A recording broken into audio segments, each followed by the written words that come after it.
Bonsoir à tous et bienvenue. Des discussions franches et ouvertes, c'est la promesse du ministre Adama Coulibaly au Fonds monétaire international. Des consultations virtuelles ont débuté ce mardi sur la situation de l'économie ivoirienne. Direction Ferkessédougou, dans le village de Deko Kaa, il abritera en 2024 le premier port sec ivoirien, un projet qui permettra à ce village de sortir de l'anonymat.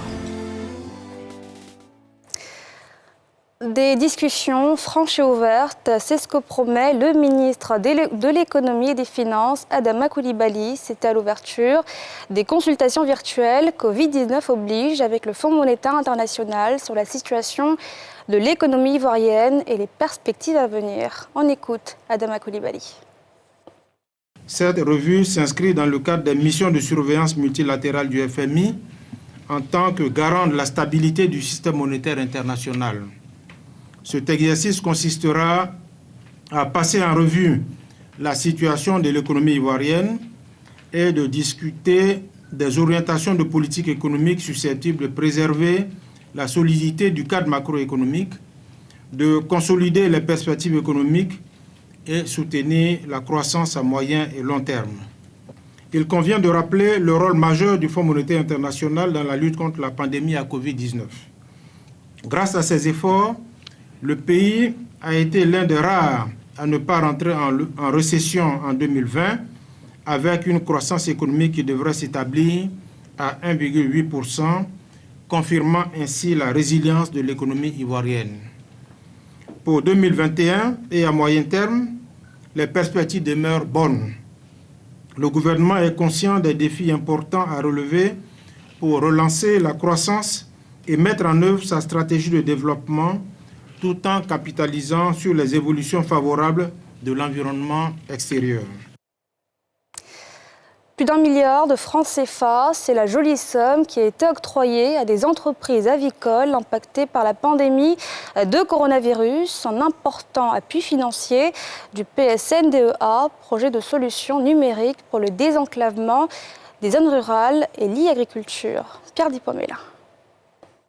Sinistrées par la crise sanitaire de Covid-19, des entreprises avicoles au nombre de 6 pourront enfin se relancer avec ce soutien financier du PSNDA, projet de solution numérique pour le désenclavement des zones rurales et l'e-agriculture.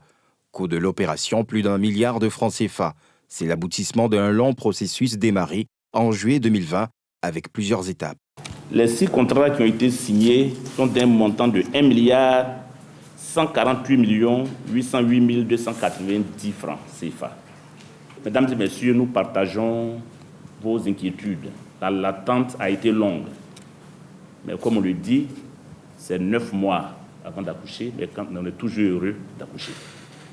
Donc, mesdames et messieurs, je pense que je lis la joie sur vos visages respectifs et je partage cette joie-là. Les fonds ont été pris sur l'enveloppe du PSNDEA. Et donc, je voudrais vraiment remercier déjà monsieur le coordonnateur, remercier le ministre de l'économie numérique et le gouvernement qui a accepté donc d'affecter les fonds du projet au soutien et à, je dirais, la sauvegarde de la filière avicole ivoirienne. Cette aide aux aviculteurs est prioritairement destinée à l'acquisition de poussins d'un jour pour l'élevage et à l'achat d'aliments pour la volaille. Ça nous permettra de relancer notre activité au niveau de la fourniture des poussins d'un jour et puis des aliments.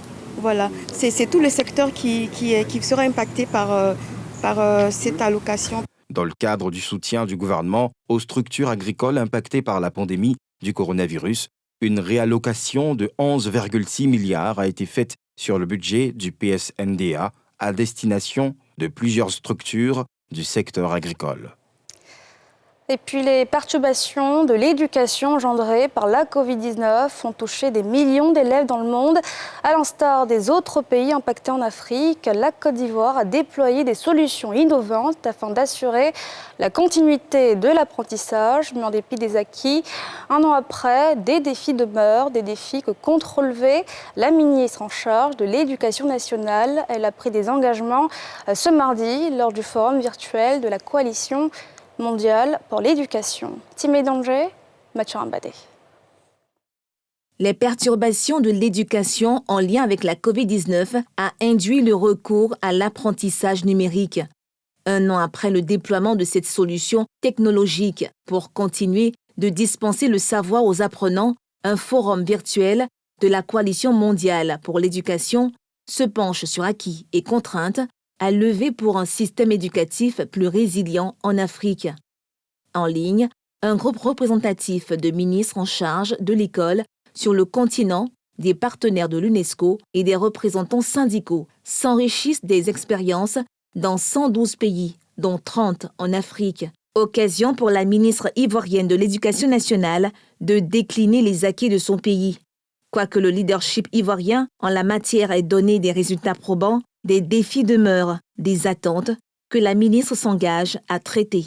Pour accélérer les progrès en matière d'apprentissage numérique et pour réduire la fracture numérique, il serait opportun de poursuivre la production des capsules audio et audiovisuelles jusqu'à ce que tous les niveaux d'études et les cours par discipline soient couverts, la création d'un canal de diffusion propre à la direction en charge de la pédagogie et de la formation continue des enseignants et des encadreurs, la création de salles multimédia dans chaque région administrative du pays sous la tutelle de la direction de la pédagogie, en plus des équipements inhérents à de tels sites, des bibliobox multimédia devraient être acquis et déployés dans les zones inaccessibles en vue de permettre la mise à disposition des ressources éducatives numériques.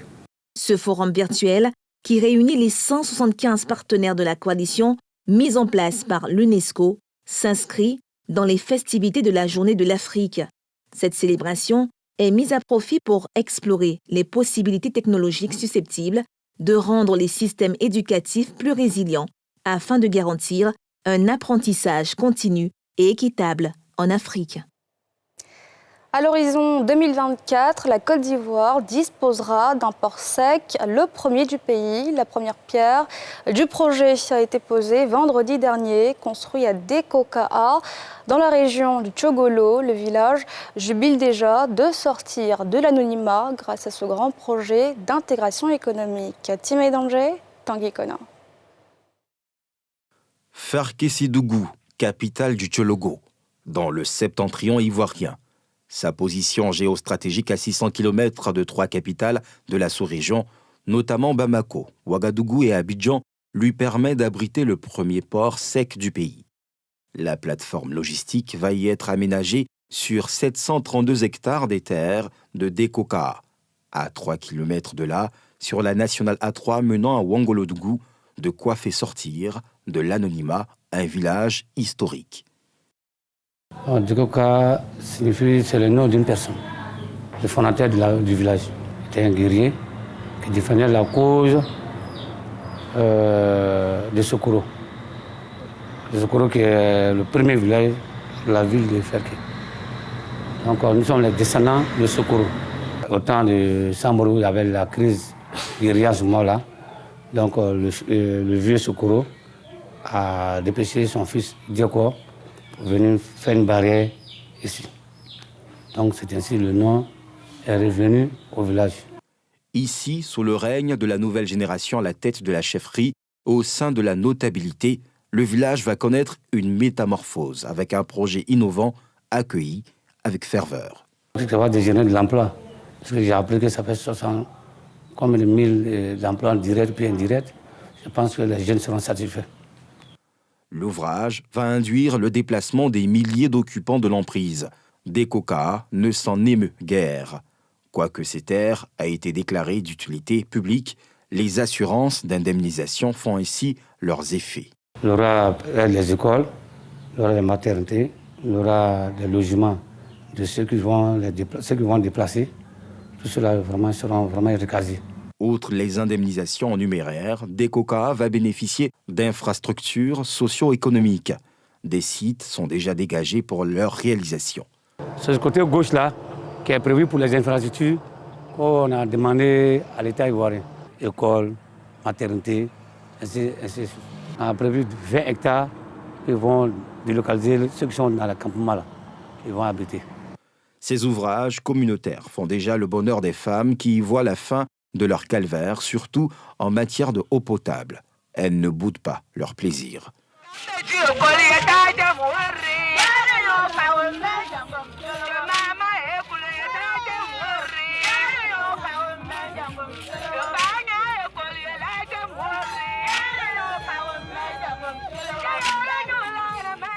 La joie du projet qui va valoriser le patrimoine foncier villageois et faire du Tchologo le 3e pôle économique du pays dépasse les frontières de Ferké. Ville frontalière et routier des pays impactés également jubilent.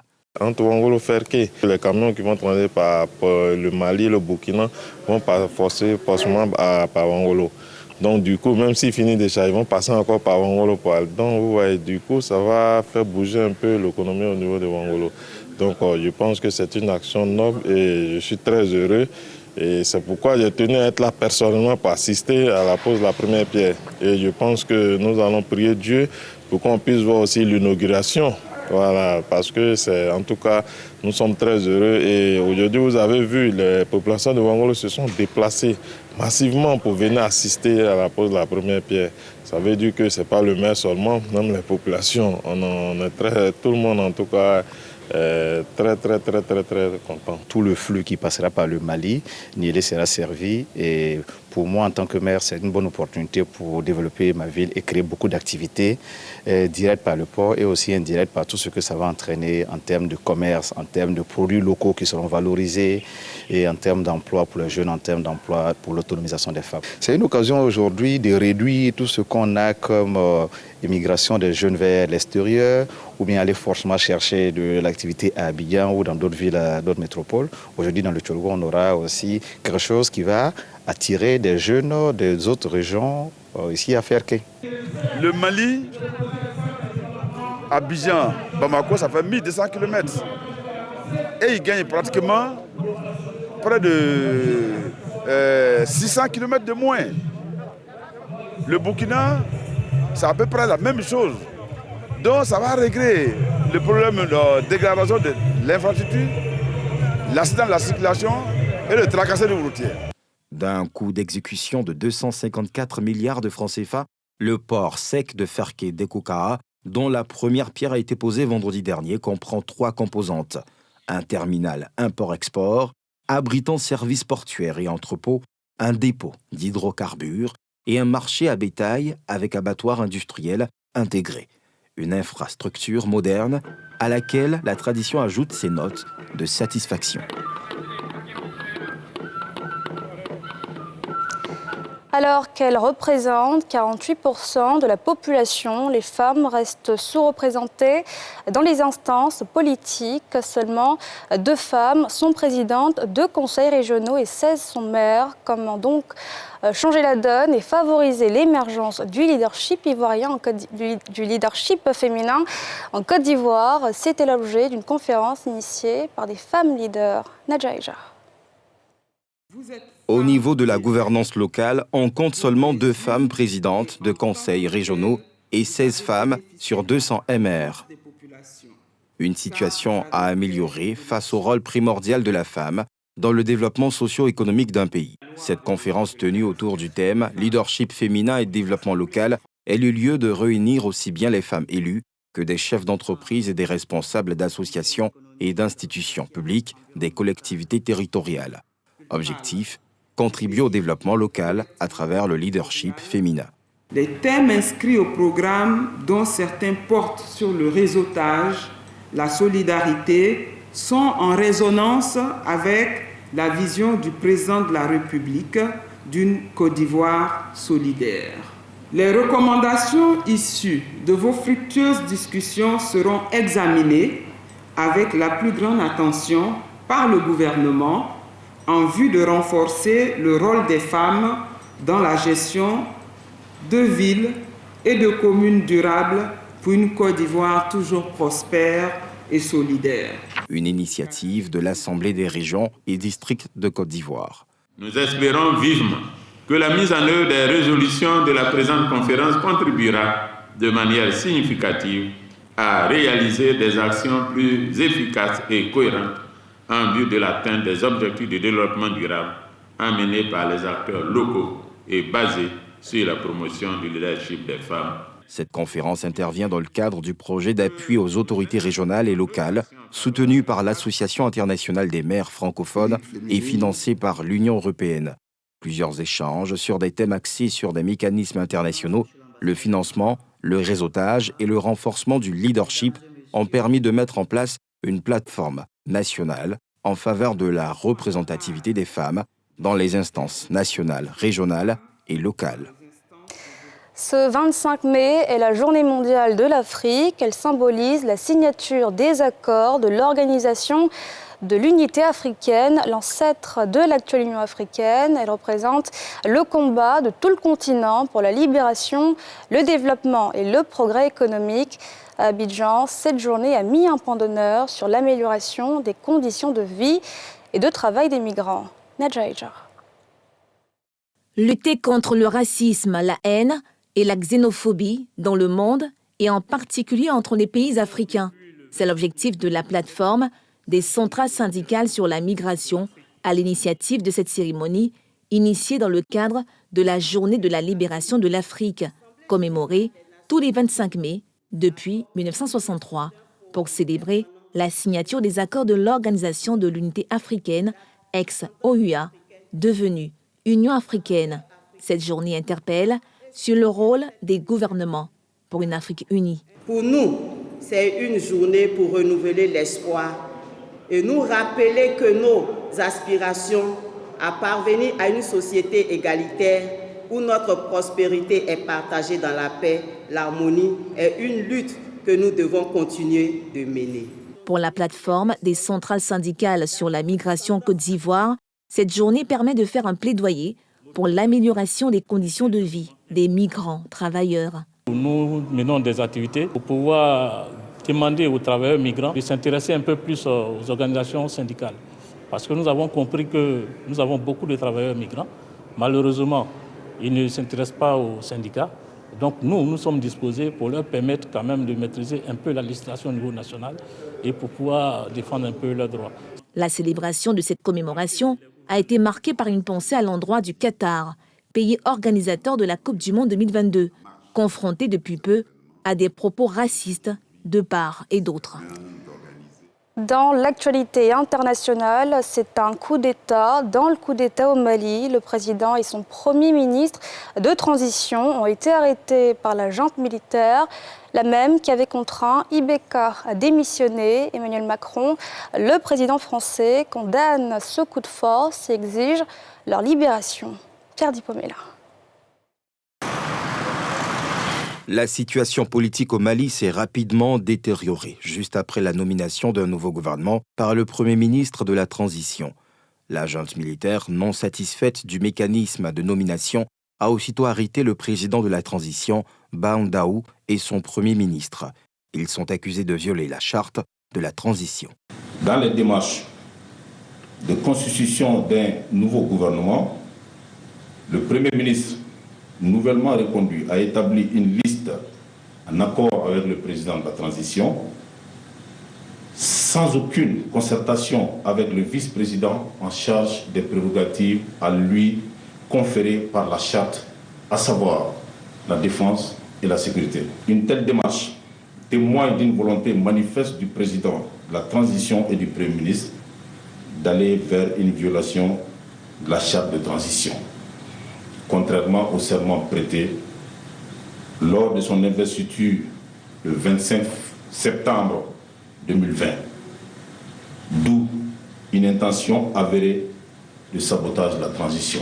Vague de réactions après ce que le Français Emmanuel Macron a qualifié à l'issue d'un sommet européen d'un coup d'État dans un coup d'État.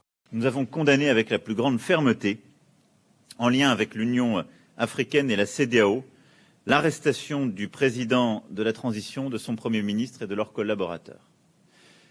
Ce qui a été conduit par, à nouveau, les militaires putschistes est un coup d'État dans le coup d'État inacceptable qui appelle notre condamnation immédiate et aussi le fait que nous sommes prêts, dans les prochaines heures, si la situation n'était pas clarifiée, à prendre des sanctions ciblées sur les protagonistes. Dans la capitale Bamako, plusieurs patrouilles des forces de l'ordre sont observées dans les rues. On en a marre de ces arrestations incessantes des militaires.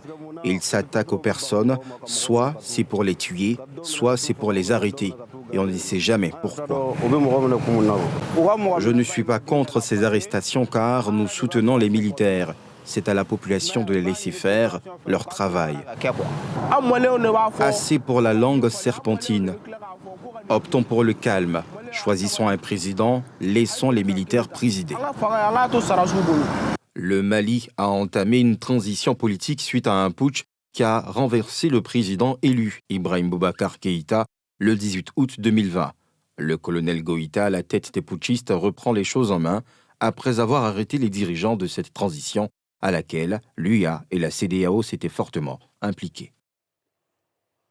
Voilà, c'est la fin de ce journal. Merci de l'avoir suivi. Restez avec nous pour la suite de nos programmes et on se retrouve demain, même heure. Excellente soirée à tous.